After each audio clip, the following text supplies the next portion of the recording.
தொல்லையோ வாழ்ந்த காலங்கள் கொஞ்சமோ மறக்குமா இந்த நெஞ்சமோ. அத்தை வேற என்ன சொல்லுவாங்கன்னு தெரியல. அந்த நீல நதிக்கரையோரம் நீ நின்றிருந்தாய் அந்த நேரம். நான் பாடி வந்தேன் ஒரு கோணம். அப்படியே மலைச்சு போய் நின்னு பாக்குறீங்க? நல்லா இருக்கா நான் பாடுறது? ஒரு லைன் பாடிதானே கேட்டீங்க, முழுசா பாடுறேன், நல்லா கேட்டு என்ஜாய் பண்ணுங்க. போர்த்த ஞாபகம் இல்லையோ பருவ நாடக தொல்லையோ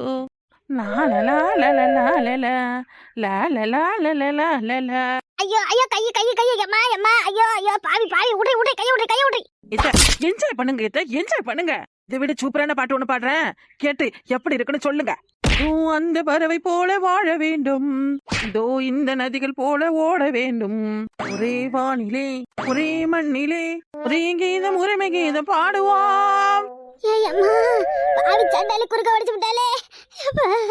லாலா லலாலா லலாலா டடா டடா டடா. சின்ன பண்ணே லதரா வா வா வந்து வெயிட் பண்ண முடியா முடியா. ஒரே கீதம் உரிமை கீதம் பாடுவோம். ஏய் எதுக்குங்க நான் அனுப்புன? என்ன பண்ணிட்டு இருக்க? ஐயோ அம்மா அம்மா என்ன உழுது கிடக்குறாங்க. லாலா லலாலா. ஏய் ஏய் நிப்பாட்டுறியே. லதரா என்னால இனி நிறுத்த முடியாது. நடராஜர் தூக்கின காலை எப்படி இறக்காம இருக்காரோ அந்த மாதிரி வைப்பு முடிகிற வரைக்கும் என் காலை கீழே இறக்க மாட்டேன். ஓடி மக்கள் ஓடி வாழ வேண்டும் விடுதலை. பெரிய மைக்கேல் ஜாக்சன் இவ தூக்குன காலை கீழே இறக்க மாட்டா.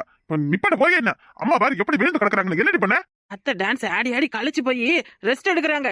நீ தான் வந்து சும்மா கத்திக்கிட்டு நிக்கிற. போ தள்ளி போச்சு லதரா. இத்த அப்படியே கவுந்துருங்க. அடுத்த ராஜாவின் பார்வை ராணியின் பக்கம் பாட்டுக்கு வைப் பண்ணலாம். எழுதுற மரியாதையா இவ்வளவு போயிடு சொல்லு. நான் மட்டும் எழுத அப்புறம் கை காலில முறிச்சு விட்டுற மத்துக்க. அத்தை சாரி சாரி சாரி சாரி. இத்த நீங்க என்ஜாயான மூட்ல இருந்ததாலதான் நானும் வந்து என்ஜாய் பண்ணா, நீங்க என்ன எரிஞ்சு விடுறீங்க. என்ஜாய் பண்ணீங்க என்ஜாய். ஏண்டி பஞ்சு பஞ்சா என்னைய தூக்கி போட்டு மிதிச்சு விட்டு என்ஜாய் வேற பண்றீங்க. அம்மா சாமி எத்தனை நாள் கனவு கண்டாலும் தெரியலையே. அம்மா எந்துக்க முடியல. நான் வேணா மெல்ல தூக்கிட்டு போய் பூ மாதிரி உங்களை பஞ்சமத்தையில படுக்க வைக்கிட்டு வா. இருக்கிற 2 எலும்பையும் உடைச்சு என்னைய பாடியில படுக்க வைக்கிறதுக்கா? என்னத்த நீங்க இந்த மாதிரி அவசரமா பேசுறீங்க? அப்படி இல்ல பேசாதீங்க. ஏண்டி வீட்டுல காலையில எந்திரிச்சு வேலையில பண்ணாம என்னடி உனக்கு ஆட்டம் கேக்குது? ஆட்டம் என்ன உனக்கு ஆட்டங்கிற? அதுவா அது ஒண்ணும் இல்லையத்த. ஒரு முக்கியமான விஷயம் சொல்லலான்னு வந்தேன், அதுக்குள்ள இப்படி எசுக்கு நடந்து போயிடுச்சு. என்ன முக்கியமான விஷயம்? என் முட்டி எலும்பு உடைக்கிறதா முக்கியமான விஷயமா? ஐயோ எத்த நான் வேணும்னே பண்ணலத்த. மன்னிச்சிருங்க நான் வேணும்னே பண்ணல எத்த. எல்லாரும் மரியாதையா உன் பொண்டாட்டிய கூட்டிக்கிட்டு போயிடு. இது பண்ணே எந்திரடி என்னடி பண்ற? அத்தையே மன்னிச்சிட்டுன்னு சொன்னாதான் நான் எந்திப்பேன். இல்ல இப்படியே அத்தையோட காலுக்கடியில தான் கிடப்பேன். ஐயோ எழுந்து தோலடி எழுந்து தோல. இத்த இனிமே இந்த மாதிரி எல்லாம் பண்ண மாட்டேன் இத்த. சாரி. அப்புறம் உங்ககிட்ட ஒரு முக்கியமான விஷயம் சொல்லணும்னு வந்தேன், அதை சொல்லலாமா வேணாமா? சொல்லி தோல. என்ன விஷயம்? இத்த இன்னைக்கு வீட்டுக்கு என் அம்மா வராங்க. ஆமாமா சின்ன பொண்ணுக்கு அம்மா இன்னைக்கு வீட்டுக்கு வரோம்னு சொல்லியிருந்தாங்கம்மா. என்னங்க எங்க அம்மான்னு சொன்னதும் படுத்து கிடந்த அத்தை பக்குன்னு எழுந்து நிக்கிறாங்க. எங்க அம்மா வர்றது தெரிஞ்சதும் உங்க அம்மாவுக்கு எவ்வளவு சந்தோஷம் பாத்தீங்களா? சந்தோஷமா சந்தோஷம் மண்ணாங்காட்டி வாரல்ல உங்க ஆத்தா வரட்டும். மீதி இருக்கிற 6 பொன் நகையை எப்ப போடுவானே நல்ல நாக்க புடுங்குற மாதிரி கேக்குறேன். நகை நகை நகை சே எப்ப பாரு காசு பணம் அதை தவிர வேற ஒண்ணுமே உங்களுக்கு தெரியாதா? பாரு செல்லுதர, இப்ப என் அம்மா வந்தாங்கன்னா அவங்க கூட நானும் தான் ஊருக்கு போறேன். ஒரு வாரத்துக்கு என் அம்மா வீட்டுல தங்கி இருந்துட்டு தான் வருவேன், சரியா? ஏய் என்னை அடிச்சு என் கைகளை உடைச்சு விட்டுட்டு ஒரு வாரம் உன் ஆத்தா வீட்டுல போய் தங்க போறியா? நீ போயிட்டா வீட்டு வேலையெல்லாம் யார்கிட்ட செய்யறது? ஏன் நான் என்ன வீட்டு வேலை செய்யறதுக்கு அந்த வீட்டுல இருக்கேன்? இத்தனை நாளைக்கு தான் எங்க அம்மா வீட்டுக்கு போகாம இங்கே இருக்கிறதா? ஆசி மகத்துக்கு எங்க அப்பாவுக்கு திதி கொடுக்க போகணும், அதனால எங்க அம்மா வராங்க என்னைய கூப்பிட. எங்க அம்மா வந்ததும் அவைய கூட நான் வீட்டுக்கு போறேன். உங்களால என்ன பண்ண முடியுமோ பண்ணிக்கோங்க, அத பத்தி எல்லாம் எனக்கு கவலை கிடையாது. சின்ன பொண்ணு நில்லுமா. என்ன நில்லுமா சொல்லுமா எனக்கிட்ட? அந்த சிறுக்கு எவ்வளவு தினவிட்டா என் முன்னாடி நின்னு எதிர்த்து பேசுறா? யாருக்கிட்ட நின்னு என்ன வார்த்தை பேசுறேன்னு அவளை ஒரு எட்டு கேட்க துப்புல. சின்ன பொண்ணே உன் பொண்டாட்டி காட்டி ஊருக்கு போயிடுவாளா இல்ல அவ போயிட்டு தான் ஒரு வாரம் கழிச்சு திரும்ப இங்க வந்துருவாளா? அம்மா அது வந்து ஏய் அப்படி உன் பொண்டாட்டி ஊருக்கு போகணும்னா இன்னைக்கு நீ எந்த ஆத்தாவுக்கு கொல்லி வச்சுட்டுதான் உன் பொண்டாட்டிய ஊருக்கு அனுப்பி வைக்கணும். அம்மா அது இல்லம்மா, அவ உங்க அப்பாவுக்கு தேவசத்துக்கு தானே திதி கொடுக்க போறா, போயிட்டு வரட்டுமே. டேய் ஆனா உங்க அப்பா நல்லா தானே இருக்கா? நாங்க என்ன சாவாம அப்படியே உயிரோட தானே இருக்கா? அப்புறம் என்னத்துக்கு உன் பொண்டாட்டி திதி கொடுக்க போறா? என்னது சாவாம உயிரோட இருக்கிறதுக்கும் எங்க அப்பனுக்கு திதி கொடுக்கறதுக்கு என்ன சம்பந்தம் இருக்கு? ஏய் கல்யாணம் பண்ற வரைக்கும் தாண்டி ஆத்தா பிள்ளை அப்பன் வரவல்ல. நீதான் கல்யாணம் கட்டிக்கிட்டு இந்த வீட்டுக்கு வந்துட்டல, அப்புறம் என்ன உன் அப்பனுக்கு திதி வேற கொடுக்க போற? நானும் என் புருஷனை உசுரோட இருக்கிறவர உன் அப்பனுக்கோ உன் ஆத்தாளுக்கோ நீ திதி கொடுக்க கூடாது. திதி கொடுக்க போறாளாம் திதி. பாடி போய் வேலைய பாரு. இங்க பாருடா, நல்ல ஏலம் வெள்ளாட்டு கறியா எடுத்துட்டு வந்து சூப்பு வைக்க சொல்ல உன் பொண்டாட்டிய. கை காலெல்லாம் ஒரே வலியா வலிக்குது. வளர்த்து கட்டவன உங்க ஆத்தா என்னையா பேசிட்டு போகுது? பெத்து வளர்த்து ஆளாக்கி உனக்கு என்னைய கல்யாணம் பண்ணி வச்சு என்னால கடங்காரனான என் அப்பனுக்கு நான் திதி கொடுக்க கூடாதா? என்னையா கதை இதெல்லாம்? உங்க ஆத்தா நல்லா குந்தாணி மாதிரி ஓசில உட்காந்துக்கிட்டு சாப்பிட்டுக்கிட்டு இன்னும் உசுரோட இருக்குன்னா அதுக்கு நான் என்ன பண்றது? அதனால நான் என் அப்பனுக்கு திதி கொடுக்க கூடாதா? உங்க பஞ்சாங்கம் உங்க பழைய கதையெல்லாம் உங்களோட வச்சுக்கோங்க, என்கிட்ட எல்லாம் சொல்லாதீங்க. தாரு என் அம்மா வருதோ வரலையோ நான் போய் எங்க அப்பனுக்கு திதி கொடுக்கத்தான் போறேன். அருமையினா அரசியலி படம் நீயும் வரதா இருந்தா வா, இல்லையா உன் வீட்லயே உன் ஆத்தா கூடயே இருந்துக்கோ. சின்ன பொண்ணு ஏய், நீ ஒரு பக்கம் என் அம்மா ஒரு பக்கம் போயிட்டா ஜோத்துக்கு நான் என்னடி பண்ணுவேன்? கோயில் கோயிலா உட்காந்து பிச்சை எடுத்து உன் அம்மாவுக்கு கொண்டு வந்து போடு. ஏட்டி வாசலையே பாத்துக்கிட்டு இருக்கிற, யார எது பத்துட்டு உட்காந்து கிடக்குற? வெளியில ஒரே மழையா இருக்கு, அதான். நீ எதுவும் காய வச்சிருக்கே என்ன? இல்ல இல்ல அதெல்லாம் எதுவும் இல்ல. பின்ன என்ன டீ? சும்மாதாங்கிற முழுங்குற, என்னன்னு சொல்லலையே முழுசா. தங்க வாரம்னு சொன்னால, அவ வரலா இல்லையான்னு பாத்தியா? தங்க வாரன்னு தான் சொல்றேன், ஆனா வந்த பாடு இல்லையே. பசி ஏறிட்டா இந்த பாதி தூரம் வந்துட்டான்னா இன்னும் ஆளை காணோம். அதான் எனக்கும் ஒன்றும் புரியல. நீங்க வேற டைனாவை வெளியே போன்னு சொல்லிட்டீங்க. இதெல்லாம் தம்பிக்கு தெரிஞ்சா? எந்த தம்பிக்கு? உன் குழந்தனுக்கா? ஏன் தெரிஞ்சா தெரியட்டுமே, பொண்டாட்டி லட்சணம் தெரிய வேணாம் அவனுக்கு. என்னத்த நீங்க எடுத்தவங்க ஒத்தன்னு முடிவு பண்றீங்க? எடுத்தேன் கௌத்தன்லாம் ஒரு முடிவும் நான் பண்ணல, ரொம்ப நாளா யோசிச்சு வச்சுதான் எடுத்த முடிவு இது. அப்படியே பையன் இருந்துச்சுன்னா உன் குழந்தைனுக்கு ஃபோன் பண்ணி இந்த மாதிரியெல்லாம் பிரச்சனை நடக்குது, உங்க ஆத்தாக்காரி உன் பொண்டாட்டியை வீட்டை விட்டு துரத்திட்டான்னு சொல்லு. இந்த எடுபட்டு பையன் என்னைய கேட்பான், எவனாவது கேட்கட்டுமே. அவங்களுக்கா தெரிஞ்சா தெரியட்டும், நம்மளா சொல்ல வேணாம் எதையும். பின்னென்ன, வெளியில இருக்கிற ஆம்பளை என்னவோ ஏதோன்னு நினைச்சுக்க போறாங்க. இந்நேரம் அந்த சிரிக்கி என் மவனுக்கு ஃபோன் பண்ணி எதுவும் சொல்லாமலாம் இருப்பேன். அவன் கிளம்பி வாரன்னு தானே சொல்லிக்கிட்டு ஓடுனா ஆத்தா வீட்டுக்கு. வரட்டும், அவன் வரட்டும், வந்து என்ன கேட்கறான் என்ன பண்றான்னு நானும் பாக்குறேன். கல்யாணம் ஆகி 7 வருஷம் ஆகுது, இன்னும் ஒரு பிள்ளைய பெக்க துப்பு இல்ல, பேச்சு மட்டும் பேசுறான். ஏத்த அவ இஷ்டம் போல கொஞ்ச நாளைக்கு குடும்ப பொறுப்பெல்லாம் அவகிட்டயே கொடுக்கலாமா? ஏத்த என்ன குடும்ப பொறுப்பு? அப்படி நீங்க என்ன பொறுப்பு பாக்குறீங்களா? கொஞ்சம் என்கிட்ட சொல்லுங்க. நான் என்ன குடும்ப பொறுப்பு பாக்குறேன்? அப்புறம் அவகிட்ட என்னத்தை கொடுக்கணுமா? கொத்து சாவியை கொண்டு அவ கையில கொடுக்கணும். சரி அதைத்தான் கொடுங்க, கணக்கு வழக்க சொல்லுங்க. இந்தா இவ்வளவு செலவாகுது, இவ்வளவு பண்றோம் போறோம் வரோம்னு எதுவும் சொல்லுங்களேன். எதுக்கு சொல்லணும்? மாசம் அவ புருஷன் அனுப்புற பணத்துல இந்த மாமியாரே வச்சுக்க, மருத்துவ செலவு பாத்துக்கன்னு எதுவும் என்கிட்ட கொடுக்குறல? இல்ல இதை செஞ்சு அதை செஞ்சுன்னு எதுவும் கணக்கு சொல்றல? குடும்பத்துக்குள்ளேயே ஒட்டாத அவகிட்ட என்னத்துக்கு குடும்ப பொறுப்பு கொடுக்கணும்? கொடுத்தா நாளே நல்லா எல்லாத்தையும் நல்லா வாரி தின்னு ஏப்ப விட்டுட்டு போயிடுவா. அதுக்கு அவ ஆத்தாக்காரி வேற. என்ன இருந்தாலும் உங்க மையனை நீங்க ஆடுற கூத்து ஆடினாலும் அவன் புருஷன் தானே, அது எப்படிமா விட்டு கொடுப்ப? இப்பதான் செய்தி தெரியுது. காலையில போனவன் இன்னும் வீடு திரும்பல இருந்து உட்காந்து வாசலையே வேடிக்கை பாக்குறியா? ஆமா என்ன இருந்தாலும் தொட்டு தாலி கட்டிட்டாரு. என்னதான் ஏசினாலும் பேசினாலும் வேணாம்னு விளக்கே விட முடியும். படிச்சாலும் அந்த மனுஷன் தான், பிடிச்சாலும் அந்த மனுஷன் தான். எனக்குன்னு வேற நாதி இருக்கா? உனக்கு இருக்கிற புத்தி அந்த பயலுக்கு இல்லையே. அவன் எங்க இருக்கான்னு நான் ஒரு ரெட்டு பாத்துட்டு வாரேன். எங்க போய் பாப்பீங்க?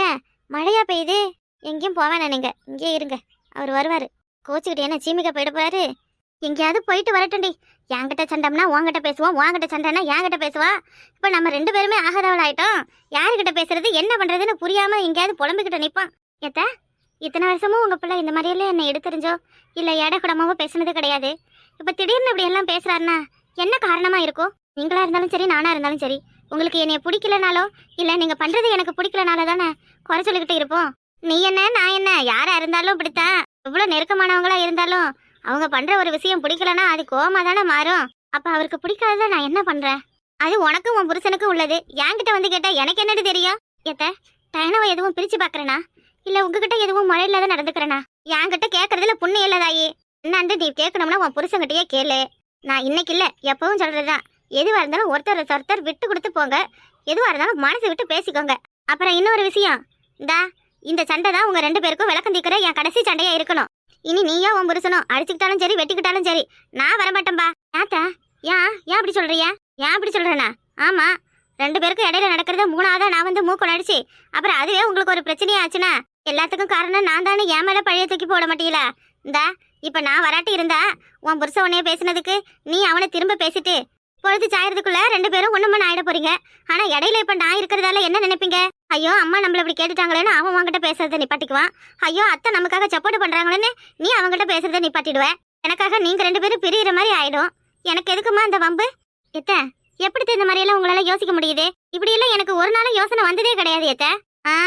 அதுக்கெல்லாம் கிட்னின்னு ஒண்ணு இருக்கணும். கிட்னியா? அது எதுக்கு? யோசிக்கிறதுக்குதான். சரிதான். ஆமா நீங்க சொல்ற மாதிரி எனக்கு கிட்னி இல்லைன்னு தான் நினைக்கிறேன். அதனாலதான் உங்களை மாதிரி யோசிக்க முடியல என்னால. யாரு நல்லவங்கன்னு தெரியல, யாரு கெட்டவங்கன்னு தெரியல. இந்த உலகத்துல யாரை நம்புறது யாரை நம்ப கூடாது, யாருக்கிட்ட எப்படி பேசுறது, எனக்கு எதுவுமே புரியல. ஆண்டவா, இப்படி எல்லார் மனசையும் காயப்படுத்திக்கிட்டு எல்லாரையும் கஷ்டப்படுத்திட்டு நான் இருக்கிறத விட எங்கேயாவது காணாம போயிடலாம். நான் பேசுனதெல்லாம் தப்புதானே ராசாத்திக்கிட்ட போய் மன்னிப்பு கேட்கறதா, இல்ல ஏன் பொண்டாட்டி தானே உரிமையோட நான் கோவப்பட்டது சரிதான்னு வீண் பிடிவாதம் பிடிச்சுக்கிட்டு இருக்கிறதா? நான் என்னத்த பண்ண, யார் முகத்துல முழிச்சு நான் எப்படி இருக்க, எனக்கு எதுவுமே புரிய மாட்டேங்குது. அப்படியே எல்லாம் அசையாம இருக்க மாதிரி இருக்கு. கடவுளே, எனக்கு ஏதாவது ஒரு வழியை காட்டுப்பா. நான் இந்த மாதிரி இருக்கிறது சரியா இல்ல தப்பா? உண்மையானவங்க யாரு, பொய்யா நடிச்சு ஏமாத்துறவங்க யாருன்னு நான் எப்படி கண்டுபிடிக்கிறது? எங்க அப்பனுக்கு திதி கொடுக்க போக கூடாதுன்னு சொல்ல இந்த கிழவி யாரு? என்ன இந்த ஆள் இங்க உட்காந்துருக்காரு? யோ இந்தாரு, என்ன அடிக்கிற மழையில என்ன குளிர் காயிறிய வந்து உட்காந்துக்கிட்டு என்னையா பண்ற? மழை அடிக்குது. ஐயா பைத்தியம் கீத்தியம் எதுவும் பிடிச்சிருக்கா? வர வர நடந்துக்கிறதுல அப்படித்தான் இருக்கு. உனையதான் பேசுறது காதுல விடுதா இல்லையா? ஐயா என்னையா அழுதுகிட்டு உட்காந்துருக்க, என்னாச்சு? உன்னதாயும் கேக்குறேன். கேட்க கேட்க அப்படியே மழை மாதிரி உட்காந்துருக்க. யோ இடியும் மின்னலுமா வேற காலையில இருந்து மழை அடி அடின்னு அடிக்குது.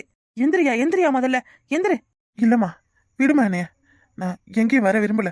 நீ போ, மழையில நினையாத. ஏய்யா, நீ மழையில நினைச்சுக்கிட்டு உட்காந்துருக்க, நான் உன்னை விட்டுட்டு அப்படியே போறதா? எழுந்து வா என் கூட. என்னாச்சு உனக்கு? எழுந்துரு. எனக்கு கொஞ்சம் மனசு சரியில்லை, நான் வரவு வாரேன். மனசு சரியில்லை, பறவை வாரியா? ஐயோ கடவுளே, என்ன மழை அடி அடிக்குது. இந்த மழையை தாங்கிக்கிட்டு எப்படி இந்த மனுஷங்க உட்காந்துருக்காரு? யோ மழை பெய்யறது உடம்புல சொரணம் இருக்கா இல்லையா உனக்கு? சூடு சொரணை எல்லாம் எனக்கு எதுவுமே இல்லை. அதெல்லாம் இருந்திருந்தா நான் இப்ப இந்த நிலைமையில இருக்க மாட்டேன். சூடு சொரணம் எதுவும் இல்லையா? என்ன நீ இந்த மாதிரி பேசிக்கிட்டு நிக்கிற? ஐயா எனக்கு ஒண்ணுமே புரியல வேற. சரி எதுவும் இருந்தாலும் அப்புறம் பாத்துக்கலாம். எந்திரு. எனக்கு வேற குளிர் தாங்க முடியல. எந்திரியா, உன்னால நானும் நினைக்கிறேன் பாரு. எந்திரு. இடிச்சல பண்ண விடுமா. அட விடுமா புடிமானுகிட்ட எந்த வா. எங்கம்மா வரணும்? எங்க போ சொல்ற இடைய? பெத்து வளர்த்த தாய்க்கும் என்னால எதுவும் செய்ய முடியல. தாலி கட்டின பொண்டாட்டியும் நான் ஒழுங்கா வச்சு பாத்துக்கல. எல்லா பிரச்சனையும் சரியாயிடுச்சுன்னு தானே சொன்னாங்க. அப்புறம் என்ன நீ மறுபடியும்? எல்லாமே சரியா போற நிலைமையில தான் இருந்தது. ஆனா எல்லாத்தையும் நான் தான் கெடுத்துக்கிட்டேன். சின்ன பொண்ணு, அன்னைக்கு நீயும் வசந்தியும் சொன்ன மாதிரி யார் நல்லவங்க யார் கெட்டவங்க, யார் உண்மையானவங்க யார் பொய்யானவங்கன்னு எனக்கு தெரியலமா. கண்ணுக்கு முன்னாடி நடக்கிற எல்லாத்தையும் உண்மைன்னு நம்பிட்டு பாக்குறத எல்லாத்தையும் இது நிஜம்தானு நான் ஒரு பொய்யான கனவு கண்டுகிட்டு இருந்திருக்கேன். அதோட விவரம் இருந்தா இன்னைக்கு நான் ஒரு தனிமரமா நிக்கிறேன். யோ நீ இல்லையா, யாரா இருந்தாலும் எவ்வளவுதான் அனுபவசாலியா இருந்தாலும் நம்பிக்கை துரோகியையும் ஏன் நடிச்சு ஏமாத்துறவங்களையும் ஏமாற வர யாராலையுமே கண்டுபிடிக்க முடியாதியா. இவங்க நம்ம கிட்ட உண்மையா இருக்காங்களா இல்ல இவங்க நம்மள ஏமாத்துறாங்களான்னு ஒவ்வொரு உறவையும் நம்ம சந்தேகப்பட ஆரம்பிச்சா நம்ம பாக்குற பேசுற அத்தனை பேரையும் சந்தேகப்பட்டு நம்ம வாழ்க்கையே சந்தேகத்தோடயே போயிடும். கடைசியில உண்மை எது பொய் எதுன்னு நம்மளால கண்டுபிடிக்க முடியாமலே போயிடுயா. அப்போ யாரு சின்ன பொண்ணு நம்புறது? டயானா அப்பப்பவும் என்கிட்ட வந்து ராசாத்தி அப்படி பண்றா இப்படி பண்றா, ராசாத்தி அந்த மாதிரி நடந்துக்கிறா இந்த மாதிரி நடந்துக்கிறான்னு என்கிட்ட சொல்றத நான் எப்படி நம்பாம இருக்கிறது? ராசாத்தி கிட்ட கேட்டா அவ ஒரு விதமா சொல்றா, அம்மா கிட்ட கேட்டா அவங்க ஒரு விதமா சொல்றாங்க. நானும் அவசரப்பட்டு வார்த்தையை விட்டு எல்லாரையும் காயப்படுத்திடுறேன். ராசே, நீ அவசரப்படுறதுலையோ நீ கோவப்பட்டு பேசுறதுலயோ எந்த தப்பும் இல்ல. ஏன்னா நீ எல்லாத்தையும் கண்ணுக்கு முன்னாடி வீட்டுல இருந்து பாக்குற ஆள் கிடையாது. ஆனா நாங்க நடக்கிறதெல்லாம் பாக்குறோம். ஒரு பழமொழி ஒண்ணு சொல்லியிருக்காங்க தெரியுமா? கண்ணால பாக்குறதும் பொய், காதால கேட்கறதும் பொய், தீர விசாரிக்கிறது தான் உண்மை. உன் வீட்டுல யாரும் எதை பத்தியும் சொன்னாங்கன்னா அது உண்மையா பொய்யான்னு 4 பேர்கிட்ட கேட்டு தெரிஞ்சுக்க. இப்படி சின்ன பொண்ணு, என் வீட்டுல இவங்க இப்படியா அவங்க அப்படியான்னு அடுத்தவங்க கிட்ட போய் கேட்டு நான் எப்படி தெரிஞ்சுக்கிறது? அப்ப நீ எதையுமே கண்டுக்காத. பொண்டாட்டிக்கு சப்போர்ட் பண்ணி அம்மா கிட்ட பேசுறதும் அம்மாவுக்கு சப்போர்ட் பண்ணி பொண்டாட்டி கிட்ட பேசுறதும் இதெல்லாம் தேவையில்லாத தலைவதி தான். 2 பேருக்கும் இடையில பொதுவானப்பட்ட ஆளா இருந்துக்கோ. பாவையா உன் பொண்டாட்டி உன்னைய உண்மையா நம்புது. இத்தனை வருஷமா குடும்பம் பண்ற நம்ம பொண்டாட்டி இதெல்லாம் செய்வா இதெல்லாம் செய்ய மாட்டான்னு உன் மனசாட்சிக்கே தோணாதா? பாரு, அது மட்டும் இல்ல, உண்மை எது பொய் எதுன்னு எனக்கு கண்டுபிடிக்க தெரியல. யாரை நம்புறது யாரை நம்பக்கூடாதுன்னு எனக்கு இடப்பட தெரியலன்னு நீ சொல்ற பத்தியா? நமக்காக அடுத்தவங்க வந்து நம்ம வாழ்க்கைய வாழ்வாங்க. நமக்கு இது நல்லது நமக்கு இது கெட்டதுன்னு யாரோ ஒருத்தவங்க வந்து நமக்கு சொல்லுவாங்க. நம்ம இப்படியெல்லாம் பேசணும் இப்படியெல்லாம் பேசக்கூடாதுன்னு இன்னொரு ஆள் மூலமா நம்ம கேட்டு தெரிஞ்சுக்கலான்னு என்னைக்கு நம்ம யோசிக்கிறத விடுறோமோ இன்னைக்குதான் நம்ம தனித்துவமா வாழ ஆரம்பிக்கிறோம். இதுதான் நல்லது இதுதான் கெட்டதுன்னு நம்ம மனசாட்சி கிட்ட கேட்டு தெரிஞ்சுக்கிட்டா போதும். மனுஷனா பிறந்த எல்லாருக்குமே மனசாட்சின்னு ஒண்ணு இருக்கு. இந்த மனசாட்சிக்கு உண்மை எது பொய் எதுன்னு சரியா கண்டுபிடிக்க தெரியும். யாரு நல்லவங்க யார் உண்மையா இருக்கா யார் பொய் சொல்றேன்னு அந்த மனசாட்சிக்கு தெரியும். இந்தா கோர்ட்ல போய் வக்கீலுக்கு முன்னாடி ஒரு பொய்யான கேஸ நியாயமான வழியில ஒரு வக்கீல ஒரு தப்பானவனுக்காக வாதாடுறான். இங்க இருக்கிற ஜட்ஜுக்கு தான் தெரியுமா இல்ல கூட இருந்து பாக்குற மத்தவங்களுக்கு தான் தெரியுமா எது உண்மைன்னு? இந்த நீதி தேவதை கண்ணை கட்டி இருக்கிறதும் இவங்க உண்மையானவங்களா இவங்க பொய்யானவங்களான்னு பாக்குறதுக்கு கிடையாது. இது நிச்சயம் உண்மையா இருக்கும் இது பொய்யா இருக்கும்னு அந்த ஜட்ஜெல்லாம் மனசாட்சி படிதான் எல்லா கேஸுக்கும் தண்டனை கொடுக்குறாங்க. இந்த மாதிரி தான் நம்ம வாழ்க்கையும். இனிமே டயானாவோ உன் பொண்டாட்டியோ யார் எது சொன்னாலும் உன் மனசாட்சிக்கு எது சரின்னு படுதோ அதை செய். இப்போ உங்க அம்மாவே ரொம்ப மாறிட்டாங்க. ஆனா நீ தான் இன்னும் மாறாம இருக்க. தாலி கட்டி ஒருத்தி நம்ம கூட வாழ வந்துட்டானா நமக்கு அவ தான் எப்பவும் பெருசு. அதுக்காக மத்த எல்லாரையும் தூக்கிப்பட சொல்லல. யார் முன்னாடியும் அவளை விட்டு கொடுக்காம இருக்க சொல்றேன். உன்னை விட சின்னவ தான். முன்னாடியே நான் உன்கிட்ட எடுத்து சொன்னதுக்கு எதையும் பெருசு பண்ணிக்கல. மறுபடியும் நான் உனக்கு சொல்றேன், ராசாத்தி என் ஃப்ரெண்டுங்கிறதுக்காக நான் இப்படியெல்லாம் அவளுக்காக சப்போர்ட் பண்ணி பேசல. உண்மை எதுவோ அதுக்காக தான் பேசுறேன். டயானாவையும் நம்பாதான்னு சொல்லல. எது நடந்தாலும் எல்லாத்தையும் ஆராய்ஞ்சு முடிவு பண்ணு. அவசரப்பட்டு வார்த்தையை விட்டுடாது. வார்த்தையை வாரி கொட்டிடலாம். ஆனா அது போய் சேர வேண்டியவங்களுக்கு சந்தோஷத்தை கொடுக்குதா கஷ்டத்தை கொடுக்குதான்னு நம்ம பேசுறதுக்கு முன்னாடி யோசிக்க மாட்டேங்கிறோம். உன் பொண்டாட்டிய நீ என்னென்ன பேசுறன்னு எனக்கு தெரியல. ஆனா நீ அடிக்கிற மழையில இப்படி தன்னந்தனியா வந்து உக்காந்து அழறத பார்த்தா தெரியுது. ஏதோ பேசக்கூடாத வார்த்தையும் ஏதோ கேட்கக்கூடாத கேள்வியும் கேட்டிருக்க. இனியும் இப்படியெல்லாம் தயவு செஞ்சு பண்ணாத. இது உனக்கு முதல் முறை இல்ல, 2வது முறை. உன் பொண்டாட்டி மட்டும்தான் உனக்கு எல்லாமே. சாவுற வரைக்கும் உன் கூட வர உறவு, நீ செத்துட்டாலும் உனக்காக உன்னை நினைச்சு வாடுற ஒரு உறவு உன் பொண்டாட்டி தான். நான் சொல்றது உனக்கு புரியுதா? சரி வா, ரொம்ப நேரம் மழையில நினைஞ்சிட்டு இருக்காத. உன்னைய வீட்டில் கொண்டு போய் விட்டுட்டு வாரேன். 2 நாளா கூட நாங்க உன் வீட்டுக்கு ஏன் வரல தெரியுமா? அன்னைக்கு உன்கிட்ட கொஞ்சம் கடுமையா பேசிட்டோம். மறுபடியும் ராசாத்தி வீட்டுக்கு வந்துருச்சு. எங்க நாங்க உன்னைய கோவப்படுத்திட்டு வீட்டுக்கு வந்தா நீ ராசாத்தி கிட்ட பேசாம போயிடுவியோ? உங்களுக்குள்ள சண்டை முடியாம அப்படியே எங்களால தொடர்ந்துக்குமோன்னு தான் நாங்க ராசாத்தி கிட்ட பேசுறத நிறுத்திக்கிட்டோம். நீயும் உன் பொண்டாட்டியும் சந்தோஷமா இருக்கணும்னு எத்தனையோ பேர் ஆசைப்படுறாங்க. ஆனா அந்த ஆசை உனக்கு இருக்க மாட்டேங்குதே. உன் பொண்டாட்டி பத்திரமாத்து தங்கையா. அவளை புரிஞ்சுக்கிட்டா அவ எல்லாருக்கும் எல்லாமும் செய்வா. கேட்டா உசுர கூட கொடுப்பா. சின்ன பொண்ணு, கூடவே இருக்கிற எனக்கு அவளை பத்தி இவ்வளவு தூரம் தெரியுமா என்னன்னு எனக்கு தெரியல. அவ மத்தவங்க மனசுல எப்படி ஒரு இடத்துல இருக்கான்னு நான் தெரிஞ்சுக்கிட்டேன். சின்ன பொண்ணு, பொண்டாட்டியோட அருமை என்னன்னு தெரியாம பைத்தியக்காரத்தனமா இத்தனை நாளா என் வாழ்க்கையை வீணாக்கிட்டேன். இனிமே எனக்கு வாழ்க்கைனா அது என் பொண்டாட்டி என் பிள்ளைங்க மட்டும்தான். இனி அவங்களுக்காக மட்டும்தான் வாழ போறேன். யார் என்ன பண்ணாலும் யார் எப்படி இருந்தாலும் எனக்கு எதை பத்தியும் கவலை இல்லை. எனக்கு என் குடும்பம் தான் முக்கியம். நான் மறுபடியும் அவகிட்ட போய் மன்னிப்பு கேட்க எனக்கு ஒரு மாதிரி இருக்கு. ஒரு மனுஷன் ஒரு முறை தப்பு பண்ணி மன்னிப்பு கேட்கலாம். ஒவ்வொரு முறையும் தப்பு பண்ணிக்கிட்டு மன்னிப்பு கேட்டுக்கிட்டே இருக்க முடியுமா? மன்னிப்பு கேட்கறது மனச குணம், மன்னிக்கிறது தெய்வ குணம். இந்த மன்னிக்கிற குணம் உன் பொண்டாட்டி கிட்ட இருக்கு. தாராளமா போய் மன்னிப்பு கேளு. சரியா? சரி வா போலாம் வீட்டுக்கு.